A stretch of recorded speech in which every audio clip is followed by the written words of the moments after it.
Over the summer in the United Kingdom, a political current has begun to make itself felt in ever more apparent ways. Some of it, on the face of it, has been pretty innocuous. The St George's Cross, the English flag, has begun to appear on lampposts, motorway crossings and roundabouts around England. For many, it's an act of patriotism and showing pride in the national symbol. But the movement was soon linked with figures on the far right, such as the activist Tommy Robinson. Then a wave of protests began to gather momentum around asylum hotels, where asylum seekers, long a target for Britain's right, were being housed while they awaited decisions on asylum applications. Most recently, a rally labelled Unite the Kingdom was held in central London in mid-September. Ostensibly a festival of free speech, many of the slogans and banners on display emphasised themes of national identity and anti-immigration messages. The rally's organisers was a familiar name, Tommy Robinson. I'm Faiz Al-Yafai. For the first Global Insights of Season 8, my colleague Kwangu Liwewe wanted to consider how ideas of identity have developed in the British right over the past several years. Kwangu, great to have you back. It's great to be back. Thanks very much. So who did you bring on to speak about this issue? Because I know it's one that's interested you for a very long time. Oh, yes, it has. And I guess I've been sounding like a broken record on this topic, but it keeps getting more interesting. So my first guest, Hardeep Matharu, is the editor-in-chief of Byline Times in the United Kingdom. So she spoke about the nuances of identity in the Conservative Party, considers itself meritocratic and unconcerned by issues of ethnicity, while also having ethnic minorities represented at the top of the party. However, suffered badly in the recent elections. Yeah, I think this is the particular part that you've been really interested in, particularly with Kemi Badenoch, the current leader of the Conservative Party. Yes, I have been interested in that. And then my second guest is our colleague Jos Betts. He spoke about the political nuts and bolts of why the Conservatives have been losing so many votes to the right-wing reform. And was there any overlap in what they were saying? Oh, yes, there was. I mean, first of all, we started the conversation about politicians and political parties, but both my guests highlighted the importance of the media and the role they're playing in this debate. It sounds like another important Global Insights. Right, well, let's hear it. Sure thing. Here's this week's episode of Global Insights on the Lead. Hardeep, welcome to the podcast. Thank you. It's good to be with you. So the record of the UK's Conservative Party on diversity is one of success. It was under the Conservatives that the UK had its first Prime Minister of colour, while at the same time having a complex relationship with ethnicity and identity. Now, the party's current leader, Kemi Badenoch, says she no longer identifies as Nigerian, despite having Nigerian ancestry and having spent so much of her childhood there. Now, you've written that the Conservative politicians from ethnic minorities like Sunak and Badenoch see themselves as individuals, partisan politicians who are not there to be representatives of people of their race or carry expectations about what their backgrounds should require them ideologically. So do you think the party has moved beyond the issues of race and identity, or is it still very much grappling with those ideas? It's a really, really interesting question because, for example, when Rishi Sunak became Prime Minister, there was a lot of discussion about this was our first Asian Prime Minister, our first Prime Minister of colour. And I said very clearly there were two things that were interesting about that moment. Rishi Sunak at once was both our first Prime Minister of colour, and he was also the richest person who has ever occupied that office. I think both of these things are really crucial. I mean, it's not just about race. I think it's really interesting what the intersection with class is when it comes to identity, but also this broader notion that, I don't really like the word identity. I much prefer to use the word identities and privileges, because I think that sort of sums up in a more accurate way, sort of the different strands within ourselves that go some way to explaining our perception of who we are, how we make sense of our place in the world. But coming back to the Conservative Party. So, yeah, I mean, I think you're right in terms of the Conservatives and the sort of top-ranking politicians in the Conservative governments. We saw Priti Patel, we saw Suella Braverman, James Cleverly, obviously Rishi Sunak. And so the argument can be made on one level that the Conservative Party really has advanced itself in terms of questions of race and identity. And in a sense, that is no barrier to reaching the upper echelons of politics on the right, as long as you have the talent. So back to that sort of meritocratic argument. But I don't think that means that the Conservative Party and its stance on racism or its stance on identity or its stance on what role race and a racialized sort of way of framing certain issues, I don't think that absolves it of having to discuss those things. And something that I was always very keen to emphasize during the Conservative governments and the era of Rishi Sunak and Priti Patel, etc., was that they can be politicians who are individuals, as you rightly quoted what I wrote about it. You know, they can be individuals. Why should they have to have a certain political ideology just because they are people of color? But I think that was also used, their identity. So on one hand, they were sort of going beyond identity and being just individual with, you know, the right to be who they are, regardless of things like race. But on the other hand, what you had from Boris Johnson, for example, when he was Prime Minister and Priti Patel was on his front bench, you had this notion that the Conservative Party was pointing to its front bench in the House of Commons and saying, how can you say that we have any problems to do with race in Britain or racism and discrimination, or indeed within the Conservative Party itself, when we have such a diverse front bench? Now, just because you have people of color who have risen to the highest ranks in your party does not mean there doesn't need to be a conversation on what the party's approach is towards minorities of all different kinds, on racism, for example.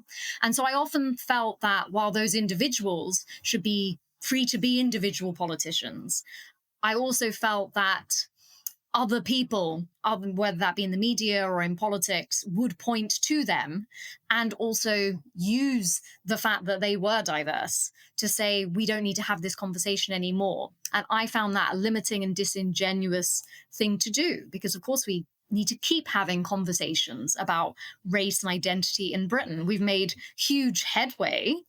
It's not like no progress has been made, but it's an ongoing, evolving story. It always is. And so I think we need to have that conversation. Unfortunately, I don't think we are really having that conversation at the moment, which is part of the reason we are seeing much more extreme versions of race and identity and what it means to be British being weaponized. Now, if we look at representation, do you think that it has encouraged more ethnic voters to lean towards the right? Ipsos polling showed that the Conservatives and the far-right Reform Party won 26% of the vote among ethnic minority voters, which, while by no means a majority, is a small increase from previous elections. Yeah, I think it's interesting, isn't it? Because ethnic minorities are not one homogenous group. As with all groups, there's so much variation and diversity and multiplicity within ethnic minorities. And I definitely think there will be a big proportion of ethnic minorities who are of a progressive leaning, who would not vote for the right, who would not vote for the Conservatives, who would be part of that broader tradition on the left of fighting against discrimination, of racism, those progressive values. But I equally think that, I guess, from the research, but also anecdotally, from my own experience as an ethnic minority, you know, there's also within that group a lot of different people who are much more conservative, and I would say small c conservative. You know, the sort of family values, the values of education, the values of sort of working hard, putting your head down and sort of making a career, and all of that is sort of much more conservative. So I think there always has been within the group of ethnic minorities who would lean more towards the right.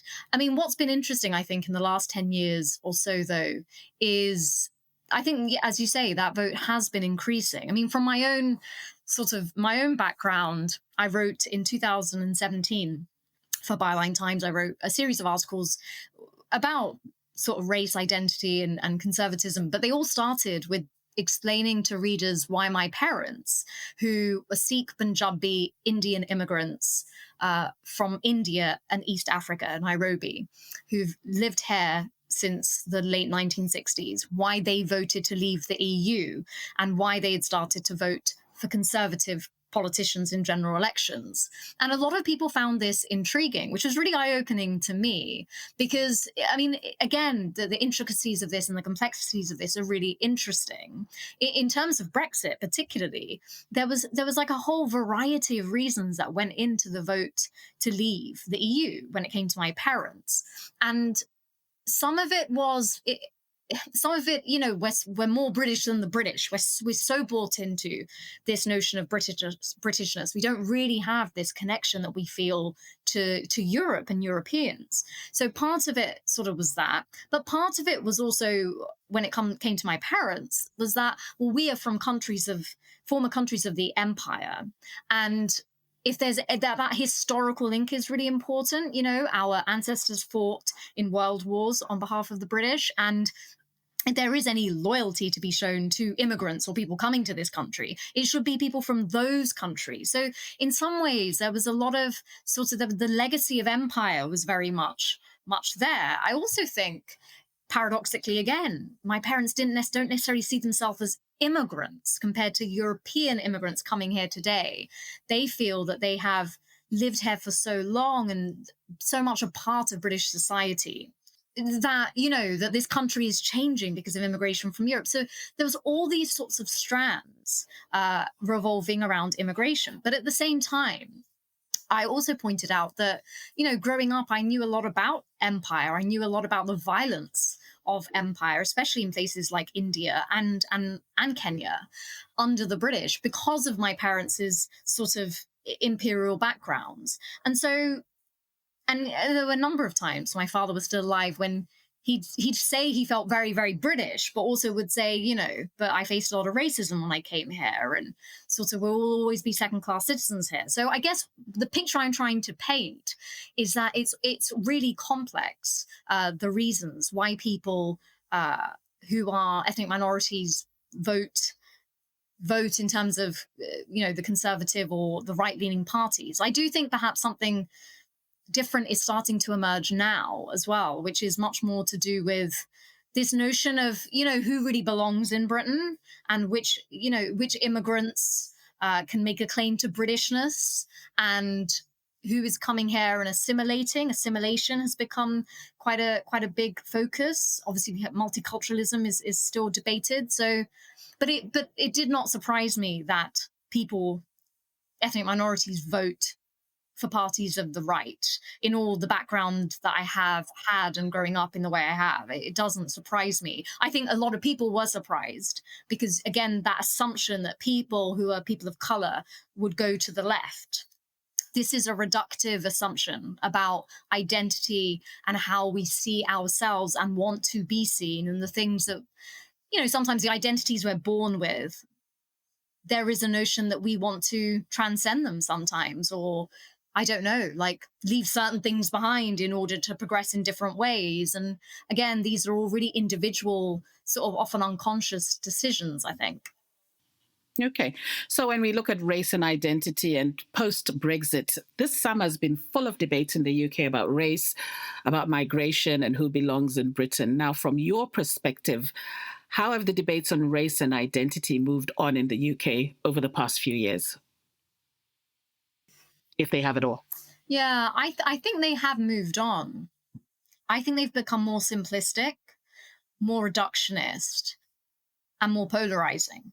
So I am concerned about the complete lack of space to have any nuanced conversation or conversation with some complexity in it when it comes to issues of race and identity. One of the things that is really striking is that in our media and our politics, which creates the political culture around us, the water we swim in, I feel that questions of race and identity are only really ever evoked on the issue of immigration. So it is only when a politician, whichever color party now, stands in front of a press conference with a podium that says, you know, stop the boats and sort of control the border or something like that. That is really the only forum on that big sort of national level that the issue of identity and race and belonging and Britishness is talked about. And that is problematic because I think that this is a conversation people want to have in many, many different ways, not just about immigration, not just about who's coming here, but about who they are. And so the only times really in which we're on a national level, on a big scale level, we're hearing about this stuff is often in these very simplistic and simplified and polarizing debates, not even discussions, about migration and asylum and small boats. Now, I'm not saying that there isn't an issue to look at there. I'm not saying that at all. But one, we're not given any context as to why this has become, I would say, the biggest issue now dominating British politics once again. There's no context as to why. There's no explanation given as to why people feel that their lives are materially not getting any better and what the connection is of that to immigration and questions of identity. But also we're just not where there's a vacuum because there's no conversation being had in a complex, multiple, honest way. There's actually very human and about people and who we are. Because of that, a vacuum develops. And in that vacuum, there is space for people with more extreme views to come in and to start weaponizing what the politicians and the media are saying about issues such as immigration. And so I do feel the conversation has moved on, but in a concerning way. There's no concept of the fact that we can hold multiple identities. There's all of this multiplicity. No one's talking about that. We're only talking about you have to be one thing or another. You have to be in one box or another. It has to be them and us. This is concerning to me. I think it can lead. It's a dark path to go that way, but it's also just not human experience. All the people I meet, there's so many different strands to who they are, even if they don't think of themselves in that way. So I think really the current debate or discussion on race and identity in Britain is serving sort of political ends that need simplified solutions and simplified scapegoats to problems that cannot, for some reason, now be fixed by mainstream politics. And is also opening up a space for people to come in and start weaponizing questions of identity and presenting people with simplified notions of who's with us and who's not. And I don't think this is healthy in a democracy. Okay, so you've basically described to us saying that the atmosphere is very polarized when it comes to talking about race and identity. My question to you now is, who is actually setting the tone for this narrative? Is it the politicians? And also you've talked about this huge vacuum that needs to be filled to deal with these issues. How can the UK go about filling up that vacuum? It's a really interesting question, isn't it? Like, why is it that race and identity is being discussed in this quite reductive, simplified, polarizing way that I'm talking about? And for me, so obviously I'm the editor-in-chief of Byline Times, and we were set up 6 years ago. We're an independent investigative news site and a monthly newspaper. And we sit outside of the system. And what we mean by that is we are independent. We're funded by our readers. And one of the major reasons why Byline was set up was to look at the political culture which is created around us. So it's not just about the ideas we think about, it's the ideas we think with. And the media has a big role to play in the ideas that we are all carrying around in our head. And that's not just the traditional press, the newspapers. Despite their circulations falling, they still have influence in terms of what they're putting on their front pages, which is then picked up by the BBC News and the paper reviews and picked up by radio stations, etc. All of these newspapers also have websites, and social media is amplifying that content. Social media has also become an entire stream of creating content which is presented as news. So the media is one of the key focuses of Byline Times because it is an entire power block which doesn't present itself as having any power. But of course it does. It has immense power in terms of shaping how we're thinking about certain issues. At the same time, on this particular topic of race identity, immigration has become something that, as I said, is now the dominant issue in British politics once again. What's really interesting about that is, of course, that's not just on the right. The Conservative Party, obviously, their Stop the Boats, the Rwanda scheme. Obviously, Nigel Farage's Reform Party is sort of very concerned with that issue of the small boats, but also the Labour government seemingly has accepted that the issue of the small boats and immigration is one that should be given sort of immense priority. And again, that's not to say it's not an issue, but the priority that it's being given in terms of the headlines that are generated from politicians and what they're saying and how they're talking about some of these sort of very extreme protests that are going on as well. There seems to be an acceptance on the left as well that this is a big issue. And so the politicians and the media reinforce one another. And I think the combination of that is it has now become a big issue. I think that for many, many complex reasons, politics has also been evolving. I don't think politics is really about politics anymore. And what I mean by that, and I've written about this before, is it's kind of the notion that politics is there to fix people's material problems and to make their everyday lives better or to give them sort of a basic level of standards of living. It seems that politics has become somewhat detached with being able to answer those needs and those grievances that people have in a very legitimate way about their lives, about how they're not able to pay for basic things, about the hospitals that they're using that don't have any appointments. And so politics is not really answering those questions, those bread and butter questions about our everyday lives living in this country and the state. And part of that is because we have rampant inequality in this country as well. And so that has affected politics itself. Politics has become far too detached from what's going on in people's lives. So much inequality everywhere, economically. And we know that. So we've known that for nearly 10 years. And yet now things have gotten even more difficult for people for various reasons. We've had the economic impact of Brexit, the hard Brexit that we ended up with. We've had the COVID pandemic. We've had the cost of living crisis. We've had the war in Ukraine. We've had the re-election of Donald Trump. All of these things complicate matters further.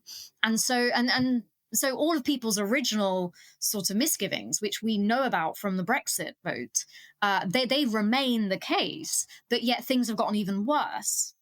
And my analysis of this is that politicians do not know how they can solve this.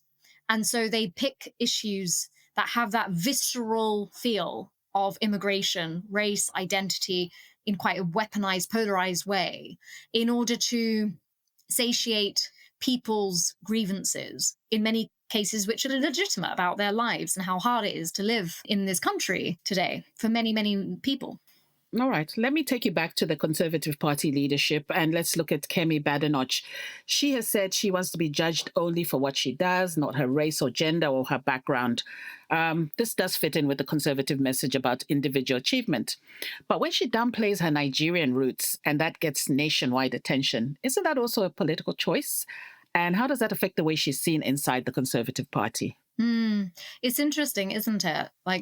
So I believe she was born in the UK, but obviously she has said that she has spent time in Nigeria. And I think she herself said that it's a heritage that she only really has a relationship to insofar as her parents' heritage. So, yeah, I mean, I guess she's saying she feels much more British. But she did say that she doesn't renew her passport anymore. And it's not a part of her identity that she feels British rather than Nigerian. I mean, in a way, I've never met Kemi Badenoch. I can't say whether it's a political choice or not. The argument can be made that, she's the leader of the Conservative Party and she lives in the UK. She lives in Britain. So she's going to emphasize that notion of her identity, that she's British. She wants to be the Prime Minister. And so she's saying she's British. And it could be that she's doing that because she knows for some people, because she's a woman of color, people will judge her because of her color. And maybe she is trying to guard against that and saying, well, I'm British, I'm not Nigerian. On the other hand, the argument could be made is, she's distancing herself from an identity which she feels is unpalatable in some way. I'm very reluctant to sort of give a decisive sort of view on that because I don't know her. I've never met her. And I think some of the assumptions about, again, these things about why she's saying that, it's, I don't know. I wouldn't have a clue if she's she has said she's not ashamed of her identity, of her Nigerian identity. But again, I wouldn't know if she is or if she isn't, why she's trying to distance herself from that. So now looking forward to the party's conference and future leadership debates. What questions about identity and belonging do you think the Conservatives should be looking at this conference? Well, I think whether it's the Conservatives or it's the Labour government or any of the other parties, for me, I mean, I'm probably going to say something that is much more abstract than the question that you're actually asking me, which is more about politics.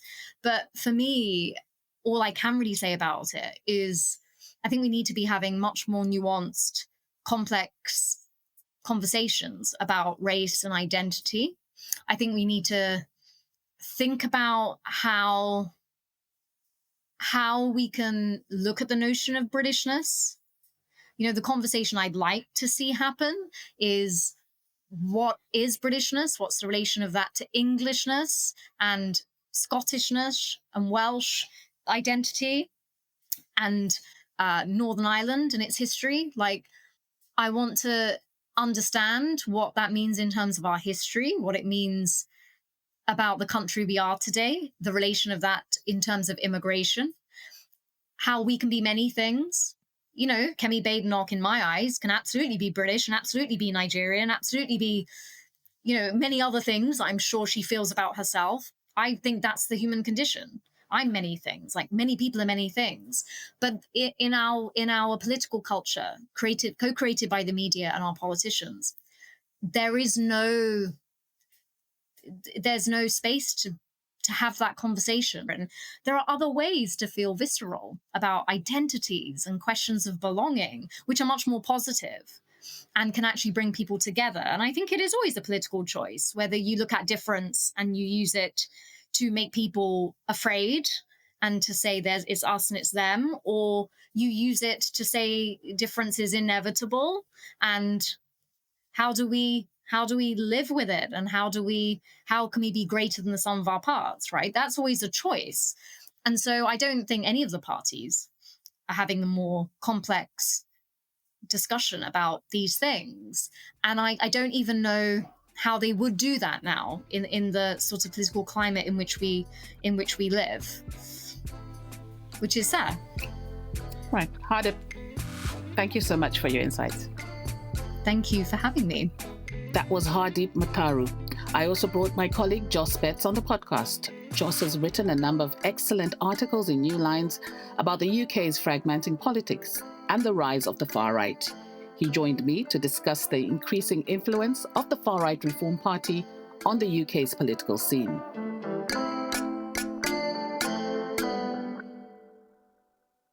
Joss, thank you so much for coming on the podcast. Oh, thank you for having me.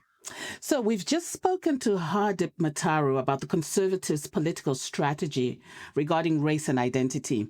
Now, you recently wrote a piece for New Lines about how the incumbent Labour Party regards far-right reform as their primary challenger in the next election. Why do you feel voters are abandoning the Conservatives? That's a question with several strands to it, I think. One of the most obvious answers to that is that the Conservatives were in office for a long time and even by their own metrics were not performing well by the end. There's possibly two main angles to that guiding people primarily towards reform. And one is obviously the Conservatives' failure on immigration, that they consistently set immigration targets that they failed to achieve and bound themselves up in not moving towards the right in ways that were difficult to understand because of the lack of a clear route towards achieving those policies. Yeah, consecutive Home Secretaries were bound by numbers that they simply didn't have the levers to achieve, and those failures, coupled with the pressure from further right, seem to have led to a rightward movement that didn't translate into achievable policy. So there's that issue, that they were increasing the salience of immigration, continuously talking about it, and failing to achieve the level of control that they were aspiring to. And you can't really talk about this without talking about the economic failure of the Conservative Party as well, particularly the Liz Truss premiership 2022 that saw her ousted from office in short order. And people, rightly or wrongly, brought the narrative that she bore a large part of the responsibility for increases in interest rates and mortgages at a time when the cost of living was really biting. So the Tories have lost their reputation for economic management and have continuously talked up the issue of immigration whilst failing to achieve what they were aiming for. And as a result, it's difficult to know why people would stick with them. Mm. So if people essentially don't trust the Conservatives to fix housing or public services, isn't all this talk about identity not just a distraction, but something that's actually backfiring on the Conservatives now? Yeah, arguably so. I mean, arguably, if you want to reinvigorate the Conservative brand at the moment, which is a tricky thing to do, not only because of their record, but also because of the way that the public conversation is framed at the moment, that favours reform because of the salience of immigration, and because of the Conservatives have really lost young people in a huge way. They're very much a fringe party amongst the youngest age groups at the moment, polling under 10%. If you want to start trying to turn those things around, arguably you should go back to trying to rebuild that economic credibility, trying to present the party as a party of fiscal rectitude, control of public spending, trying to find those selling points that will differentiate you from reform, potentially, in the public mind, and remind people of what the Conservative Party has traditionally stand for within the British political system. But there isn't much sign that the Conservatives are able to put that clear water between themselves and reform, or handle the media in such a way that they can shift the conversation back to economic topics and away from those issues around identity, borders, and immigration that are really pushing people towards reform at the moment. So, yeah, I would say it's not a conversation that the Conservatives should be feeding further at the moment. But years, decades potentially of feeling the need to push that way in order to try to keep the far right in their box, a strategy which has now failed because the collapse of the Conservative Party has led to reform, becoming the largest party, polling consistently at 30% or thereabouts at the moment. So now looking at reform, do you think that this is essentially an issue about the economy, that reform has turned into one on migration and identity? Yeah, I would say that is a very significant question, because it's one that people have been trying to address for a long time. There has always been this argument that underlying concern about immigration is concern about the state of public services, and that what the far right does by talking about immigration is allow people to imagine solutions that don't involve raising taxes. At the same time, issue salience, the continuing chatter about immigration, the continuing number of stories that one finds in the press that becomes self-sustaining, and of course social media now as well. After a while, I think that issue salience becomes something akin to cultural change, and you just end up with people who do prioritize immigration on its own terms, who think more in terms of immigration as a central issue affecting British politics, and one can't discount the idea that what's forming here are new forms of allegiance and patterns of thinking.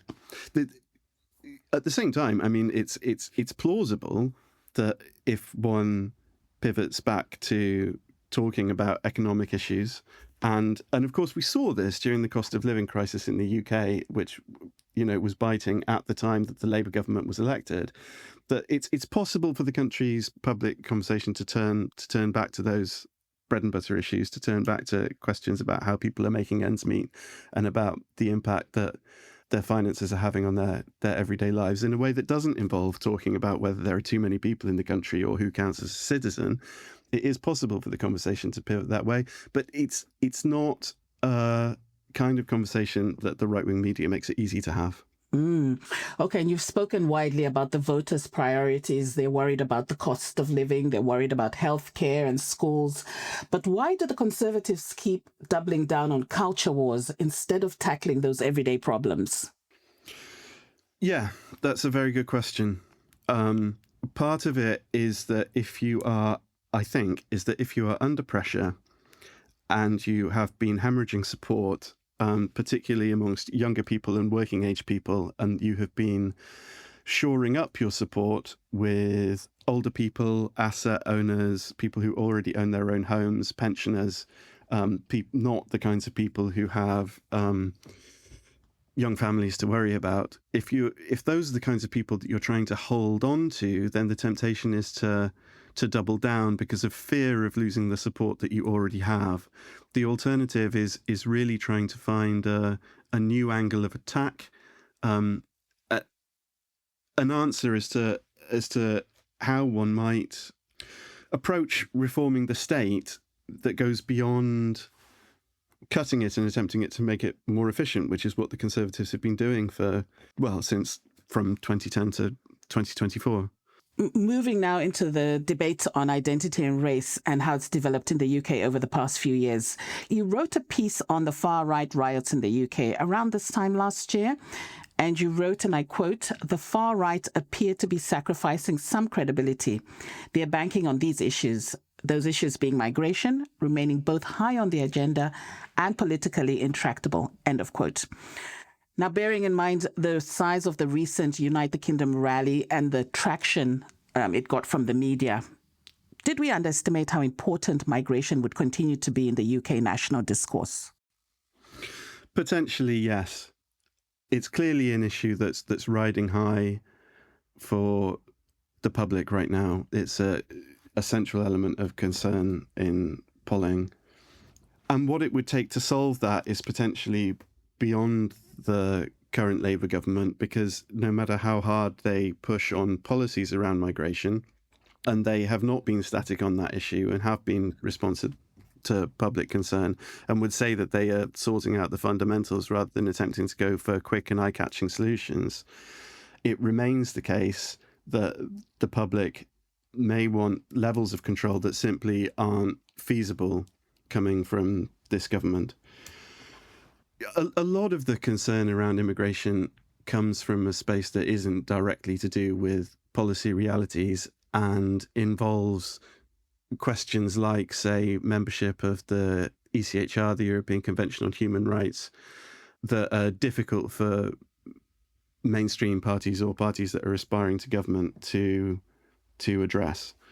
At the same time, were there to be significant events of some of the stripe, say, were war to break out in Eastern Europe, or were there to be a significant economic collapse, then immigration would fall down the agenda, and how the parties responded to those issues would affect their standing. Okay. And you've just talked about saying the Labour Party hasn't been static on this issue. But you recently wrote about the traditional main parties, and I'll quote what you wrote. You wrote, "The traditional main parties are partly the architects of their party's continued decline, and the way they've reacted to the rise of competing forces has become part of a pattern perpetuating the shift," end of quote. So if we look at both the Conservatives and the Labour parties, you did say Labour's not static, but what else are they doing to counter their decline? And this question goes to the Conservatives as well. So that piece that I wrote was about the fragmentation of British politics and the rise of smaller parties. And there is an opportunity that has arisen for the main parties from the decline of traditional allegiances and party identities among the British public. And both Boris Johnson and Keir Starmer really took that opportunity to take on a large coalition of voters, including voters who in some ways would not be a natural fit with certain elements of their own party, and to prioritize building those broad coalitions over preserving a range of voices internally, which in some ways creates weakness. I think you can see now that the incredible victory that Boris Johnson won in 2019, the speed with which it reversed is remarkable. The level of voter volatility at present is remarkable. It feels to a lot of people like politics is on fast forward. As a result of that, possibly what you want to be doing is building trust with your base and building goodwill from a core of voters that can, rather than attempting to ride the tiger of popular opinion towards huge victories and then potentially huge wipeouts. But that does involve a different way of thinking about politics and about campaigning to that which has taken hold at the top of both of the main parties recently. Although interestingly, I think maybe Kemi Badenoch does think more in those terms, but it's hard to tell. Now, finally, Joss, big picture, is it just the Conservatives heading into a tough election, or do you think we're watching the start of a much deeper collapse for the party? I think one of the ways of answering that question is to look at the issue of age groups and the fact that the Conservative Party is doing so badly among young people. It is extremely difficult to see a long-term future for the Conservative Party without a fundamental change of direction that currently isn't in the offing. At the same time, every election is different, and there is, in fact, a lot of time before the next election. And if the primary competitor here is Nigel Farage, then what we're waiting for is a mistake on his part. And he is in various ways a liability, and Reform is in various ways an unstable organisation. It doesn't have a credible policy platform. It has a lot of work to do to talk about any issues other than migration credibly with the public. And Nigel Farage has a terrible track record of working with the people who are attempting to support him. And whether the latest Conservative defection of Danny Kruger, who is now supposed to be helping Reform prepare for government, whether that working relationship with Nigel Farage lasts is a moot point. Also, Nigel Farage is close to Trump and to the MAGA movement in a way that a lot of people in Britain would see as beyond the pale. And in general, it feels like there are so many ways in which he could scupper his own ship before the next election, that one of them surely must end up acting in the Conservatives' favour. I would also say that the Conservatives have been polling, round about 15% or just above for quite some time, and it looks a little bit like they've bottomed out. That that number of people is the number of people who would only ever vote Conservative, who would never go further right, and who would never go further left. So I do wonder if the only place from here is upwards, and Kemi Badenoch has obviously got to learn how to do the job of leader of the opposition in various ways, and maybe replaced by Robert Jenrick, we don't know. There are reasons to think that the Conservatives could recover some ground from here. So there's that sense that in the long term, they're facing a very, very difficult, a very challenging situation because of that lack of support from young people, and because they don't seem to be equipped to deal with a future in which more people are renting, in which one cannot simply continue to cut taxes, but need to think about how to shore up the public services that people are demanding. And they can't gloss over the issues with the voter coalition simply by talking about immigration because of the threat from the right. At the same time, the idea that Reform make mistakes, that Nigel Farage makes mistakes, and that works to the Conservatives' benefit, when it comes around to an election and people are really looking for credible policy offers, I wouldn't rule that out at all. Okay. Joss, thank you so much for your insights. Thank you for having me. You've been listening to Global Insights on the Lead. This week's episode was produced by Finbar Anderson and hosted by me, Kwangu Liwewe. For a deeper understanding of global news and current affairs, subscribe to The Lead on your favorite podcast app, where you'll find global insights the last Monday of every month.